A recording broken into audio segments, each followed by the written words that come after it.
नमस्कार साथियों, चलिए आज सेट नंबर साइंस का सेट 3 लेकर के आए हैं। और साइंस के सेट नंबर 3 है तो उसमें सबसे पहले साइंस देखें क्वेश्चन क्या कहता है।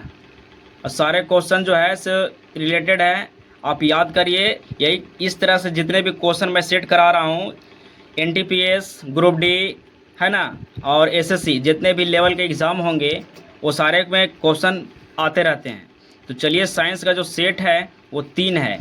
अब शुरू करने वाले हैं। प्रश्न नंबर 1 कहता है कि पाँव के नाखून को देखने के लिए किस प्रकार का दर्पण का उपयोग किया जाता है।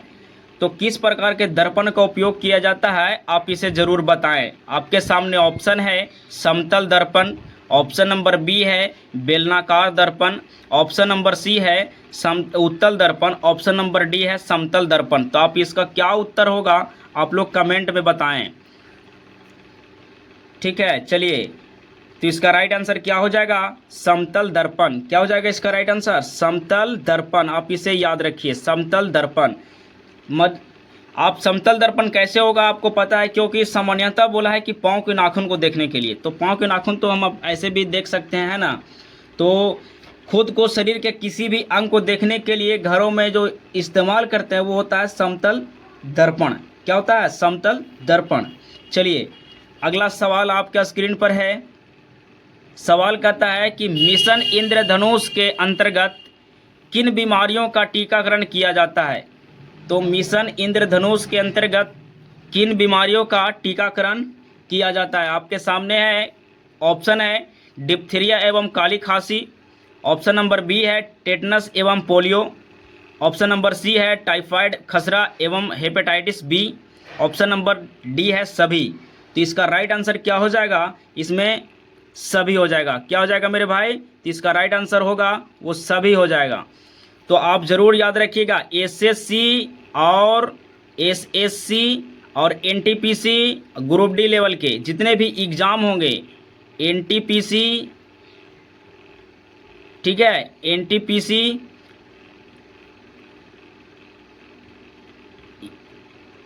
एनटीपीसी बोल रहे तो ठीक है, एनटीपीसी किस चीज़ का? एनटीपीसी।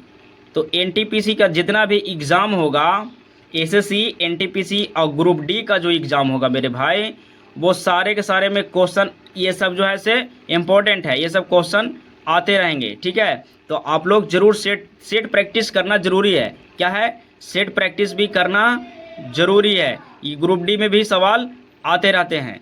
ठीक है, तो चलिए आगे सवाल बढ़ते हैं हम लोग। अगला सवाल आपके स्क्रीन पर है। सवाल कहता है कि मिल्क ऑफ मैग्नीशिया में कौन सा क्षार पाया जाता है। मिल्क ऑफ मैग्नीशिया में कौन सा क्षार पाया जाता है, आप इसका जवाब दें। तो इसका राइट आंसर क्या हो जाएगा?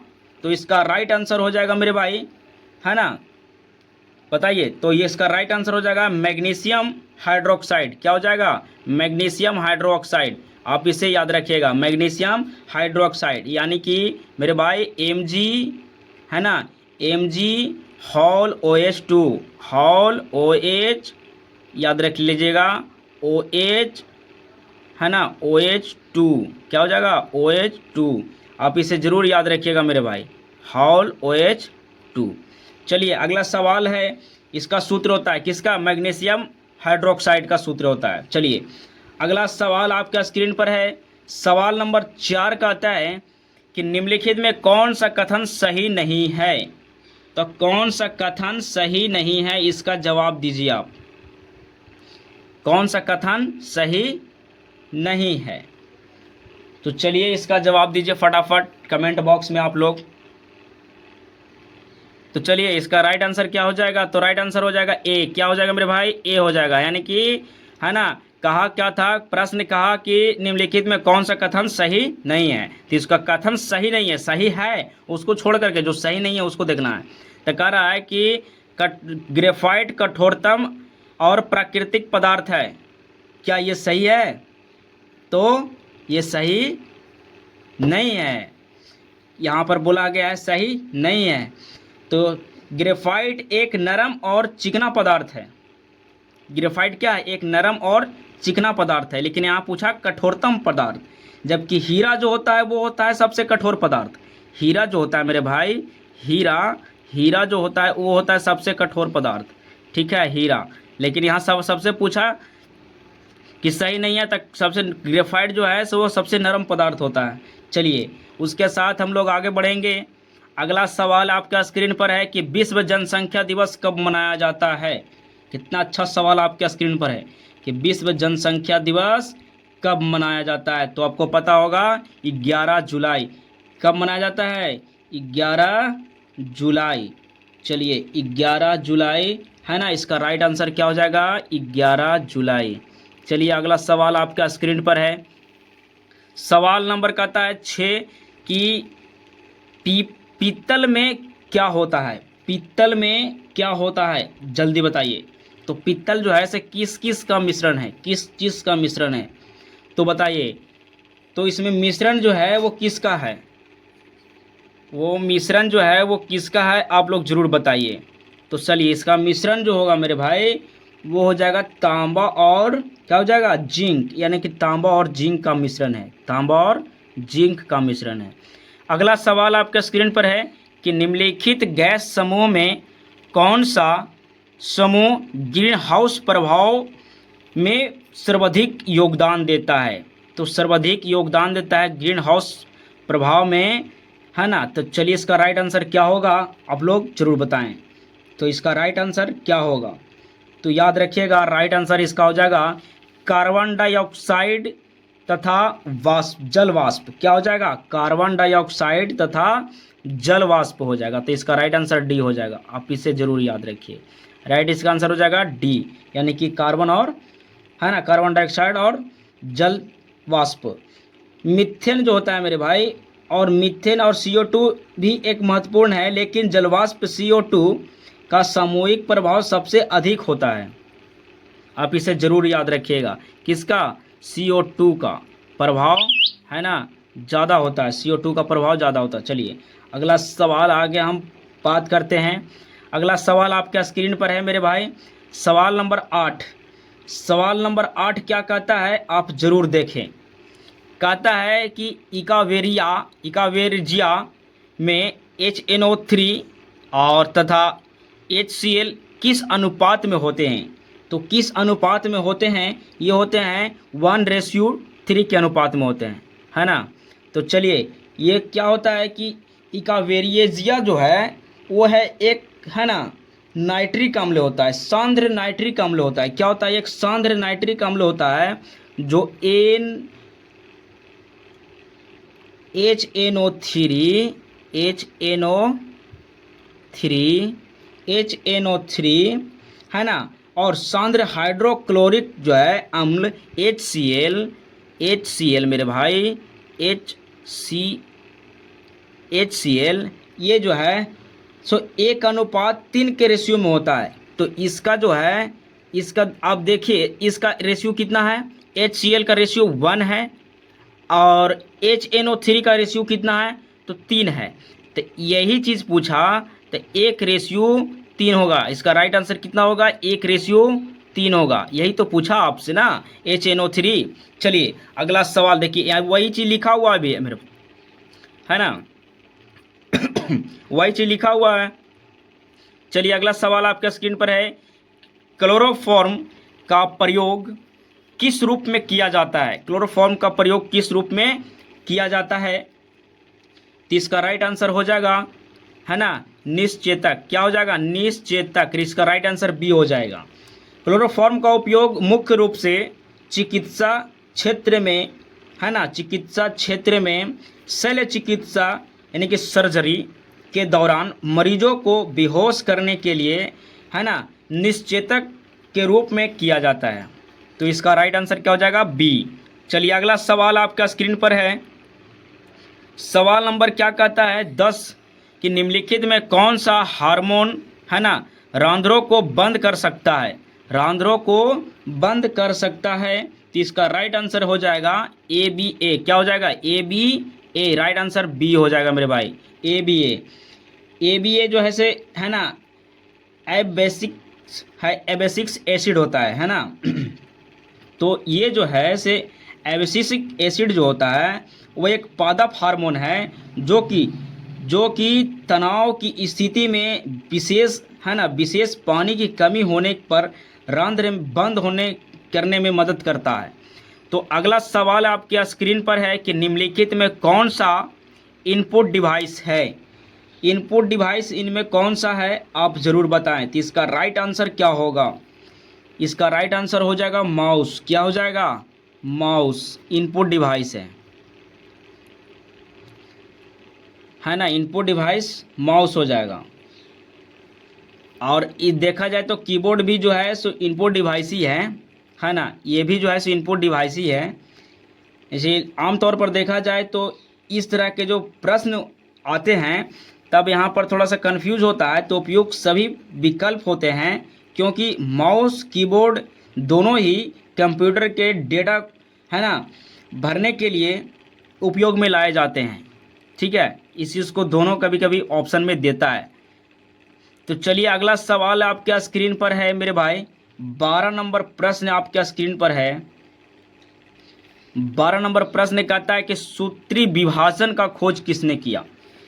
सूत्री विभाजन का खोज किसने किया? तो आपको याद रखना होगा फ्लेमिंग। क्या कौन याद रखना होगा? फ्लेमिंग, है ना, याद रखना होगा कि फ्लेमिंग। बात करते हैं कि फ्लेमिंग जो है मेरे भाई उसके बारे में हम थोड़ा सा बात करें आपको कि फ्लेमिंग जो है, आप देखिए समझ लीजिए थोड़ा सा कि वाल्थर जो फ्लेमिंग है ने 1882 को कब 1882 को आप जरूर इसे याद रखिएगा मेरे भाई। 1882 को है ना कोशिका विभाजन का इस प्रक्रिया का वर्णन किया जिसमें है ना माइटोसिस का नाम दिया। किसका दिया? माइटोसिस। याद रखिएगा किसका नाम? आप देखिए माइटोसिस हम लिख दे रहे हैं मेरे भाई, माइटोसिस। आप इसे ज़रूर याद रखिएगा, माइटोसिस, है ना। तो आप इसे ज़रूर याद रखिएगा, माइटोसिस, माइटोसिस। ठीक है, माइटोसिस का नाम दिया। चलिए अगला सवाल आपके स्क्रीन पर है मेरे भाई। अगला सवाल क्या कहता है कि मनुष्य के शरीर में अधिकतम CO2, देखिए यहाँ लिखा हुआ है अधिकतम CO2 का परिवहन किस रूप में होता है? का परिवहन किस रूप में होता है? तो इसका राइट आंसर क्या होगा? ए हो जाएगा बाइकार्बोनेट। क्या हो जाएगा? राइट आंसर बाइकार्बोनेट हो जाएगा, नहीं ए हो जाएगा।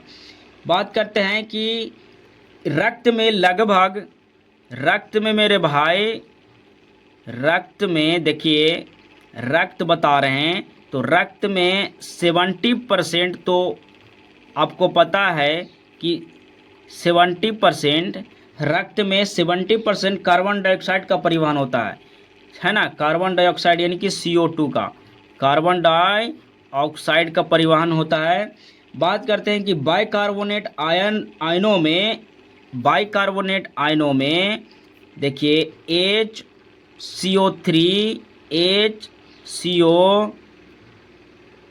HCO3 माइनस होता है। HCO3 क्या होता है? माइनस के रूप में होता है मेरे भाई। चलिए अगला सवाल आपके स्क्रीन पर है।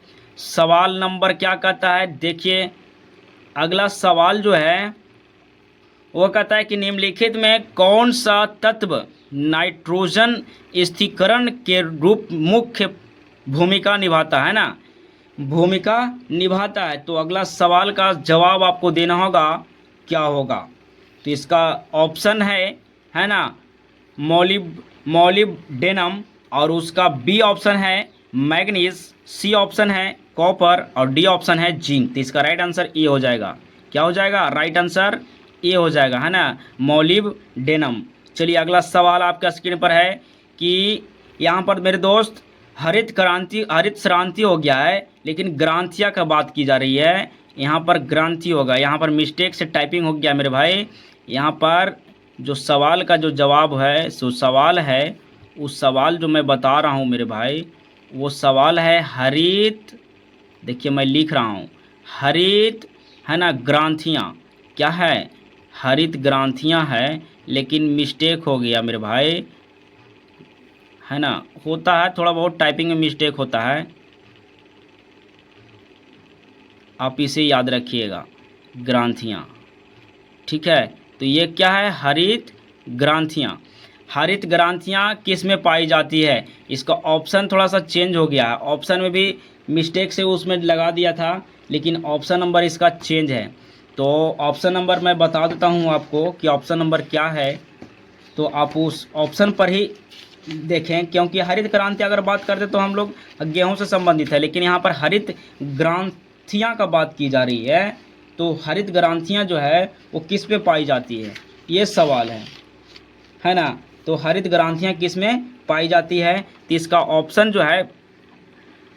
जो है इसका जो गेहूं था वो गलत दिया हुआ है, गेहूं हटा देना है, और उसके बाद इसमें देना है ना झींगा। क्या देना है? झींगा देना है मेरे भाई, आप इसे ज़रूर याद रखिएगा। इसका राइट भी आंसर क्या हो जाएगा? झींगा हो जाएगा। इसका राइट आंसर झींगा हो जाएगा, आप इसे याद भी रखिएगा। अगला सवाल आपका स्क्रीन पर है, सवाल स्क्रीन पर है, कहता है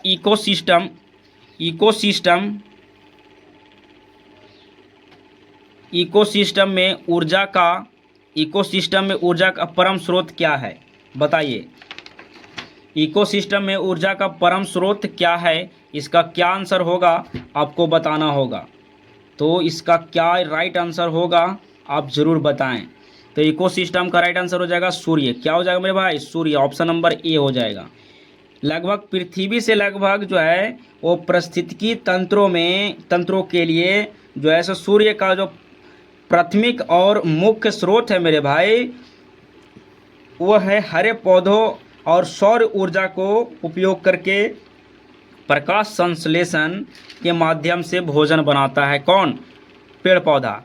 चलिए अगला सवाल आपका स्क्रीन पर है कि पीत ज्वार का संचरण किसके द्वारा होता है? पीत ज्वार का संचरण किसके द्वारा? 17 नंबर प्रश्न है मेरे भाई, ये 17 नंबर प्रश्न है, बताइए।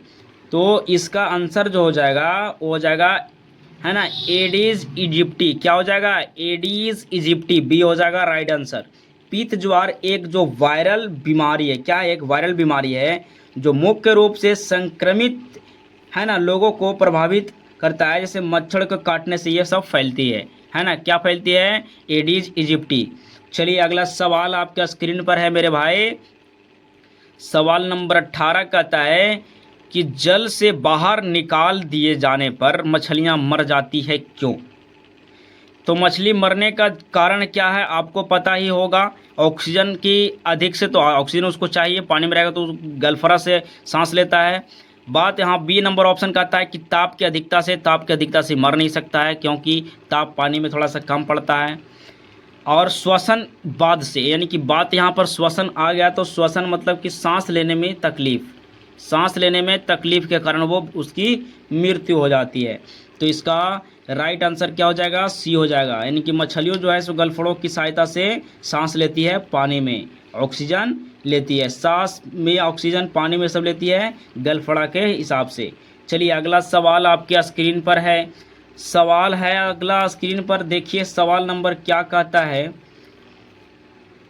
सवाल नंबर 19 कहता है कि निम्नलिखित युक्त द्वारा विद्युत ऊर्जा का यांत्रिक ऊर्जा में बदल जा सकता है। क्या बदला जा सकता है? तो हाँ, बदला जा सकता है। तो इसका राइट आंसर क्या हो जाएगा? विद्युत मोटर। इसका राइट आंसर सी हो जाएगा, विद्युत मोटर, है ना। विद्युत मोटर जो है मेरे भाई एक ऐसा मशीन है जो विद्युत ऊर्जा को यांत्रिक ऊर्जा में परिवर्तित करता है। इसके विपरीत है ना डायनेमो यांत्रिक ऊर्जा को विद्युत ऊर्जा में बदलता है। चलिए अगला सवाल आपके स्क्रीन पर है कि गन्ने का लाल रंग यानी कि रेड रॉट किसके कारण होता है? वो एक बीमारी होता है मेरे भाई। ये जो आप देख रहे हैं ना, रेड रॉट एक क्या है? बीमारी है। रेड रॉट एक बीमारी है, एक ऐसा बीमारी है कि अगर किसी भी गन्ने में अगर हो जाता है तो रेड रॉट है वो क्या होता है? उस पेड़ पौधों, उस पौधों के लिए एक बीमारी हो जाता है। तो इसका राइट आंसर क्या हो जाएगा आप लोग बताएंगे। तो राइट आंसर हो जाएगा कोलेट्रोटाइकम, है ना। इसका राइट आंसर ए हो जाएगा, कोलेट्रोटाइकम, है ना। फाल्केटम इसका राइट आंसर हो जाएगा। तो चलिए मैं बताता हूँ कि एक बीमारी जो है वह ना ऐसे नामक कवक के कारण होता है। कोई कवक होता है उसके कारण से हो जाता है। इसमें गन्ने के तने के अंदर में लाल रंग हो जाता है ना।